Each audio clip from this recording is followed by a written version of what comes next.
So he sends like a little expedition. He's like, I'm gonna go kill these people, whatever. Sends like 4 or 5 guys, whatever. And most of those guys just die in a battle along the way with little oasis cities. So the Emperor Wu is even more pissed now. And the Xiongnu are still an issue. He like hasn't solved this problem, you know. So, but rather than deal with that, he wants these horses. So he sends his buddy General Li and 60,000 men that he just takes out of prison basically, and says to go die for the Emperor.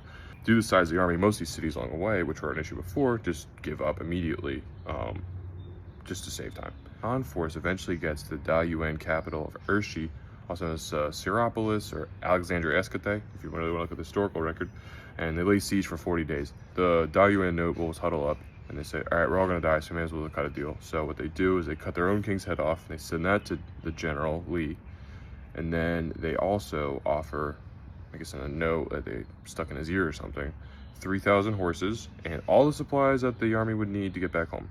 If they don't stop the siege though, they're gonna kill all the horses, and then the emperor is gonna be really, really, really sad. Li, knowing the emperor and his obsession with these sick horses, is like, all right, I accept. Oh, he takes the 3,000 horses and the rest of his men, and they start going back to China. And along the way, most of his men leave him.